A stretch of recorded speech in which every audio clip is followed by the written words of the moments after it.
Hello अस्सलाम वालेकुम। उम्मीद करता हूँ आप सब ठीक होंगे। आज का जो टॉपिक है वो है modern theories of atomic structure. Previous class में हमने नील बोहर का मॉडल पढ़ा था, उससे पहले हमने रदरफोर्ड मॉडल पढ़ा था।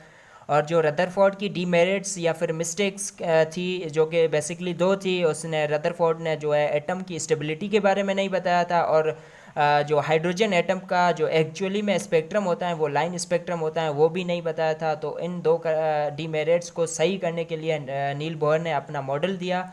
और आज जो है नेक्स्ट दो फर्दर थ्योरीज पढ़ेंगे। एक है क्वांटम थ्योरी, जिसको जो एक्सप्लेन करने वाला साइंटिस्ट था वो था मैक्स प्लैंक, और इसी नाम के साथ थ्योरी हम मेंशन करते हैं, मैक्स प्लैंक थ्योरी। और इसने क्या बताया था? बेसिकली इसने बताया था एनर्जी एंड फ्रीक्वेंसी का relation, means energy is directly proportional to the frequency. अच्छा, ये जो प्रोपोर्शनलिटी की इस निशानी है, जब ये हटाएंगे तो वहाँ पे कांस्टेंट लाजमी आएगा। अच्छा, यहाँ पे कांस्टेंट क्या है? एच है, और इस एच को हम कहते हैं प्लैंक्स कांस्टेंट, और इसकी वैल्यू है 6.673 10⁻34 जूल्स डॉट सेकेंड।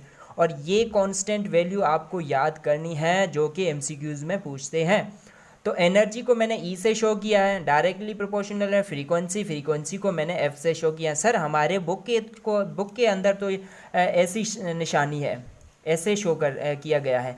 बिल्कुल आप ऐसे भी शो कर सकते हो, ये भी फ्रीक्वेंसी की निशानी है। स्मॉल एफ से भी आप शो कर सकते हो, ये भी फ्रीक्वेंसी की निशानी है। तो for the sake of ease मैंने यहाँ पे फ्रीक्वेंसी को स्मॉल एफ से, क्योंकि एफ फॉर फ्रीक्वेंसी, और इसलिए मैंने एफ से शो किया है फ्रीक्वेंसी को।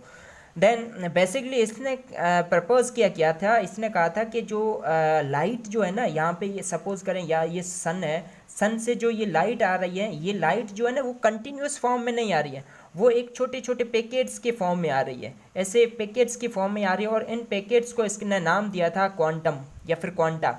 और इस हिसाब से कहते हैं कि he propose the quantum nature of the light and energy. Basically इसने ये बताया था। अच्छा, इसमें जो है आपको ये इक्वेशन जो है ये याद करनी है anyhow. Then Albert Einstein, well known scientist physics के अंदर 1905 के अंदर, अच्छा अल्बर्ट आइंस्टाइन ने जो है ना 1905 के अंदर स्पेशल थ्योरी ऑफ रिलेटिविटी का कॉन्सेप्ट दिया था। लेकिन हम यहाँ पे क्या पढ़ेंगे? हम इस यहाँ पे जो है एनर्जी और मास का रिलेशन बताया था वो पढ़ेंगे। यानी कि एक इसकी इक्वेशन है, वर्ल्ड वाइड इक्वेशन है, फेमस वेल नोन इक्वेशन है, वो है E is equal to M C square. E for energy, M means mass, और ये सी जो है ना स्मॉल सी, ये स्पीड ऑफ लाइट को शो कर रही है। मींस स्पीड ऑफ लाइट की वैल्यू, स्पीड क्या है, लाइट की वैल्यू स्पीड क्या है, वो है 3 × 10⁸ मीटर पर सेकेंड। अगर ये एमसीक्यूज में पूछा गया है तो पूछते हैं कि speed of light is dash, तो आप क्या टिक करोगे? ये टिक करोगे। तो बेसिकली आइंस्टाइन साहब ने जो है वो रिलेशन बताया था मास और एनर्जी का, और एक इक्वेशन प्रपोज की थी, वो क्या है? E is equal to M C square. अच्छा, इसको जो है ना नोबेल प्राइज़ भी मिला है। ये इस इक्वेशन की डिस्कवरी के लिए नोबेल प्राइज़ नहीं मिला है उसको, जो है उसने फोटो इलेक्ट्रिक इफेक्ट की जो है एक इक्वेशन दी थी, उस इक्वेशन के हिसाब से इसको नोबेल प्राइज़ मिला था। तो देन थर्ड जो है नील बोर की जो है पूरा एटॉमिक मॉडल हम पढ़ के आए हैं। तो बेसिकली इसने क्या किया था? इसने जो है हाइड्रोजन एटम का जो स्पेक्ट्रम है वो बताया था। इसने कहा था कि लाइन स्पेक्ट्रम है हाइड्रोजन एटम का। आप आगे पढ़ोगे, एटम जितने भी कोई भी एटम हो उसका जो है स्पेक्ट्रम मोस्टली लाइन स्पेक्ट्रम ही होता है। देन नेक्स्ट जो टॉपिक है मोस्ट इम्पॉर्टेंट टॉपिक, और ये लॉन्ग सेक्शन के अंदर पूछा गया है, तो आप वो है क्या, कौन सा है? डी ब्रोगले या फिर डी ब्रॉय हाइपोथेसिस, जो भी आप पढ़ो, डी ब्रोगले पढ़ो या फिर डी ब्रॉय पढ़ो, जो आपको ठीक लगे वो हाइपोथेसिस है। अच्छा, इसने क्या कहा था? इसने कहा था nature has symmetry, means every moving particle has a wave nature. It means इस कायनात के अंदर, इस वर्ल्ड के अंदर जो भी चीज़ मूव कर रही है वो वेव नेचर, वो वेव पार्टिकल नेचर तो है लेकिन वेव नेचर भी है। तो क्या हम जैसे अभी मेरा हाथ मूव कर रहे हैं, क्या मेरा हाथ भी वेव नेचर का है? तो इस हिसाब से तो होना चाहिए ना। डी ब्रॉय कह रहा है कि मैटर जो है, एवरीथिंग इज मैटर, यूनिवर्स के अंदर जो भी हर चीज़ है मैटर है। तो वो डी ब्रॉय ने कहा है कि उस मैटर का जो है वो नेचर पार्टिकल भी हो सकता है वेव भी हो सकता है। लेकिन डी ब्रॉय ने जो है एक क्लियर स्टेटमेंट दी थी, ये पार्टिकल जो है ये बहुत ही स्मॉल पार्टिकल होने चाहिए। अब जैसे कि इसने काम किया था इलेक्ट्रॉन के ऊपर। अब आप इलेक्ट्रॉन एक पार्टिकल जो है, तो इलेक्ट्रॉन जो है वो क्या है, स्मॉल भी है और पार्टिकल है। सर हम आपने प्रीवियस क्लासेस में रदरफोर्ड और नील बोहर के अंदर तो बताया था कि इलेक्ट्रॉन तो एक पार्टिकल है जो कि शेल के अंदर रिवॉल्व कर रहा होता है। तो अगर डी ब्रॉय कह रहा है वेव है, तो फिर ये वेव तो हर जगह है, मतलब यहाँ पे इस शेल के अंदर कहीं पे भी हो सकती है। बिल्कुल ठीक। तो इस हिसाब से नील बोहर जो है, डी ब्रॉय जो है एक तरह से जो नील बोहर की जो मिस्टेक थी, नील बोहर ने क्या कहा था कि इलेक्ट्रॉन्स जो है वो रिवॉल्व कर रहे हैं शेल के अंदर, हालांकि वो तो वेव नेचर है, तो वो कैसे शेल के अंदर रिवॉल्व करेंगे प्रॉपर तरीके से। तो उसको करेक्ट करने के लिए डी ब्रॉय साहब आए थे और ये अपना हाइपोथेसिस दिया। मींस इसने कहा कि every moving particle has a wave nature. और आपके बुक के अंदर इसकी डायग्राम है, बहुत ही प्यारी सी डायग्राम है। यहाँ देखें, ये वो डायग्राम है। यहाँ देखें, ये जो है न्यूक्लियस है सेंटर पे, और ये शेल है, डॉटेड डॉटेड लाइन एक शेल है। और इस अगर अकॉर्डिंग टू नील बोहर इस शेल के अंदर इलेक्ट्रॉन रिवॉल्व कर रहे हैं, लेकिन डी ब्रॉय कह रहा है मूव तो कर रहा है लेकिन एक वेव की फॉर्म में, कहीं पे भी मिल सकता है, इधर भी मिल सकता है, इधर भी। आप ये नहीं कह सकते हो कि यहाँ पे इलेक्ट्रॉन है। इट इज़ नॉट पॉसिबल कि इलेक्ट्रॉन को हम एक जगह पे हम कंसिडर करें। नहीं, ये वेव है, कहीं पे भी हो सकता है पूरे इस शेल के अंदर। तो ये एक ड्यूल नेचर, लाइट भी है ना, आप पढ़ोगे नेक्स्ट जो क्लासेस में, जूनियर सीनियर क्लासेस में, तो वहाँ पे लाइट भी एक पार्टिकल भी नेचर है और वेव नेचर है। तो वो ड्यूल नेचर है लाइट। और ये ड्यूल नेचर जो है किसने बताया था, ये डी ब्रॉय ने बताया था। और इस डी ब्रॉय को भी एक नोबेल प्राइज़ मिला है। सिर्फ इसने ये स्टेटमेंट दी कि every moving particle is a wave nature.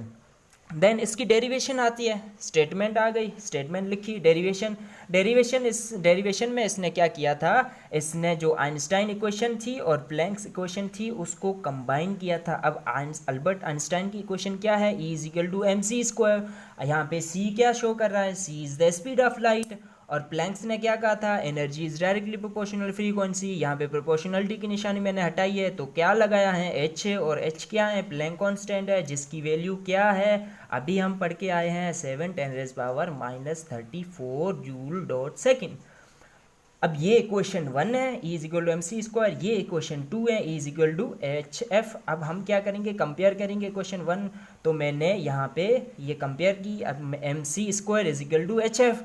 अच्छा, यहाँ पे ये मैथमेटिक्स में जो है ना, ई स्क्वायर को मैं ऐसे भी लिख सकता हूँ, C multiply by C is equal to E square. तो यहाँ पे मैंने वो अलग कर दिया, एक C यहाँ पे रखा है, एक C यहाँ पे।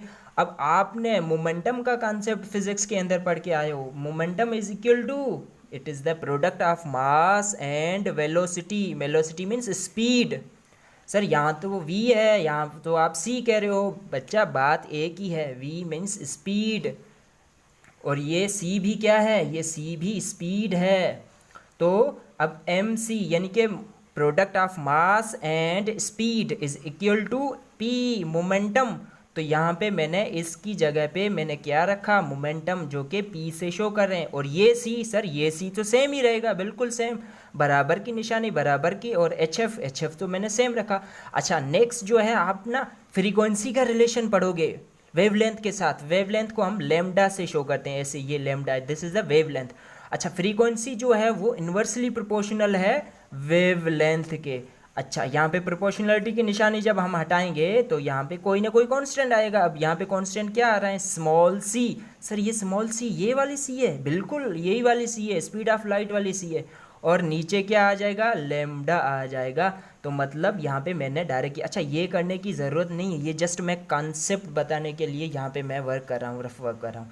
आप जो है डेरिवेशन ये ब्लू पेन में जो लिखा हुआ है ना, ये ही डेरिवेशन करोगे, ठीक है।